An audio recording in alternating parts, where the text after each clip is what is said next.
So ever since my mom got me the State Farm credit card, I always wanted to get the best perks and benefits, and I just kind of fell in love with using credit cards. While I don't necessarily have an 850 score, I want to show you guys how I got to 760, as I really believe that you can get the best of the benefits that 850 has, but without all the extra effort, and there's really nothing that you get more with 850 than something like 760. Just know it's simple, not easy, but it's pretty simple and I think anyone can do it. Here's how I grew my score to 760. So to get a 760 score, you need to use your credit card responsibly for a long enough time.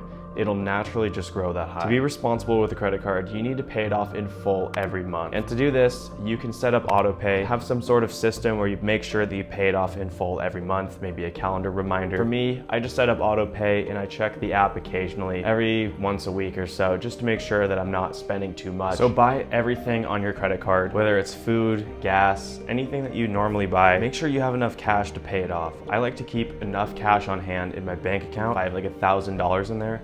I won't go and spend more than $1,000 on my credit card because I want to make sure I'm always able to pay it off in full. When you're just getting started, it can be really intimidating to start putting everything on your credit card. So if you just want to start slow and put things like groceries, or maybe if you're still living at home, just put gas for your car, start paying it off, get used to paying the card, and eventually you can transition all the way from using no cash, no debit card, and just using your credit card for everything. This is the best method, and I highly recommend that you can get to this point if you try. You can do it. So a nice way to track your progress is to just soak up the beautiful sunset that's behind me.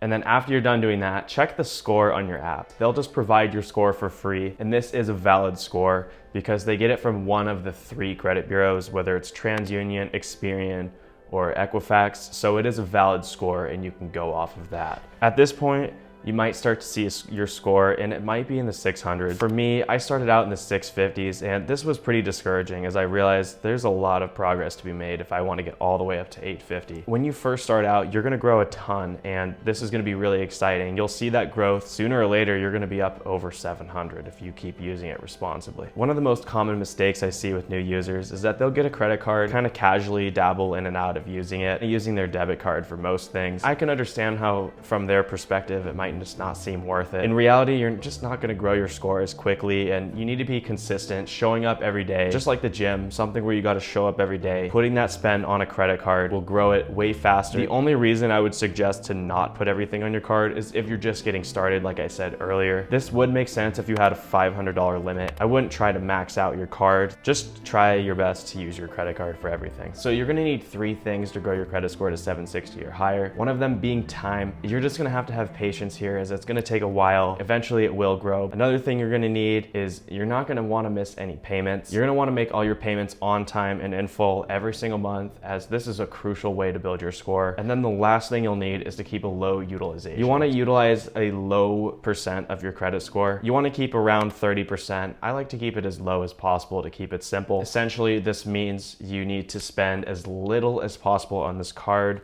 or pay it off as quick as possible so it doesn't rack up a balance and utilize all of your credit. Does that make sense? Like I said earlier, when you're just starting out, you're gonna grow about 5 or more points per month right off the bat, which is super exciting. And then eventually it'll start to slow down to like 1 to 3 points per month. But months are gonna go by, guys, and time is gonna fly when you're just consistently doing the right thing.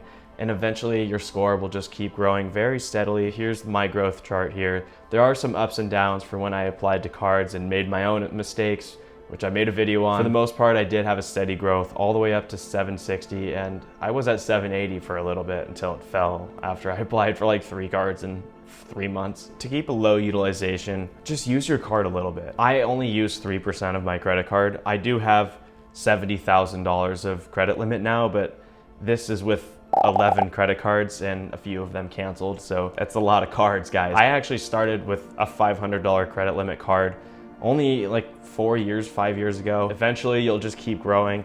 For me, I applied for another credit card a year after I had my State Farm card. This helped me keep my utilization lower since I did raise my total credit limit all the way to $1,500. The reason credit utilization is important is because the credit lenders want to see that you're not going to be, racking up your card all the way, maxing it out. That's actually not good. You want to keep it low as possible. Credit utilization, some people say 30% is a good rule. For me personally, like I said, I like to keep it as low as 3%. If you just keep it as low as possible, you're going to grow steadily anyway. And there's no reason to focus on trying to hit a specific target in between that 30 and 0%. That's just going to be extra work that might not pay off, and I want to keep it simple here. So third, missing payments is going to be a big problem if you do that early on. Some people believe that they're going to be making the payment, but might not understand exactly how this statement balance works, the statement period works, or even the pay date. So even if you don't understand how the statement period and statement balance works, you can pay your credit card off on time by just paying it every few weeks. That way you'll never miss a payment and you'll never forget about a payment. If you frequently check your app, realize that your card is starting to get up in value, go ahead and pay it off even if it's not due.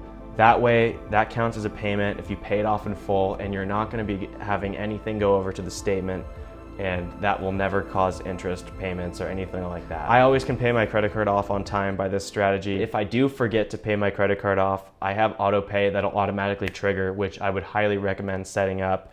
It is free, and they actually encourage you to use auto pay. So if you connect your bank account, set it up for auto pay, you'll never miss a payment.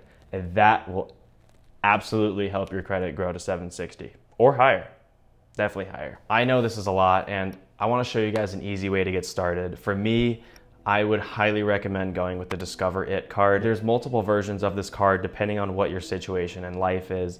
You can get a secured card, which means you basically give them cash for the amount of credit you'll use. Let's say between $300 and $500, you'll get a credit line of $300 to $500. You'll have to give them that money up front so they trust you. This is an excellent way to build trust and build your credit with the lenders, and eventually you can graduate to a better card like the Chase Freedom Unlimited. If you're a student, the Discover It card is an excellent option. I did start with the State Farm credit card, but that's only because my family and I had a relationship with State Farm at the time, and they did only give me a $500 credit limit. I then graduated to the Discover It card, which was a great card, and they gave me a $1,000 credit limit. I do recommend anyone starting out apply for another credit card after 6 to 12 months, as you'll upgrade from that $500 limit and get another card with something better. That way your utilization will drop and you'll be able to build your credit score easily. Just make sure not to go too hard at applying for cards, as it'll drop your score and you might get denied. If you do get denied for a card, just don't do it again and you'll be okay, but don't get denied for a bunch of cards, because you're gonna be wasting hard inquiries and that's gonna drop your score more and more. It's best to just be patient. You're gonna get those cards eventually, and don't apply for them too soon, as there's gonna be great deals and great offers all the time, and they're not gonna go away. Some go away, there's gonna be more coming up. At the end of the day, you just need to be consistent, stay within your means, and use the credit card instead of your debit card.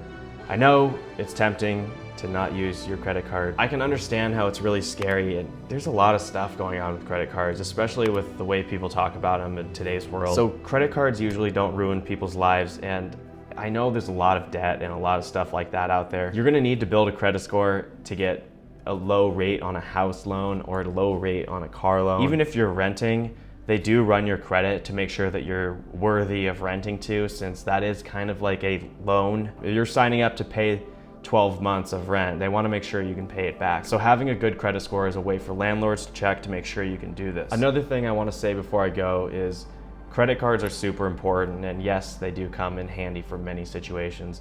I want to say there are a few situations where you don't necessarily need to use a credit card.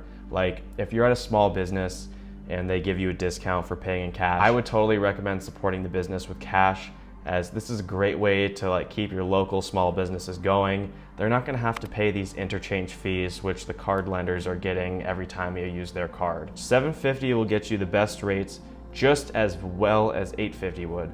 So I want to show you it doesn't necessarily matter to chase the highest credit score, as that's just extra time, and it is just a number after all. It takes time and responsible use to grow your credit score. If you show up and you use your credit card, do it responsibly, and you pay it off, you'll make it to $750. So with that, I want to thank you guys for watching, and I hope you guys all have a great day.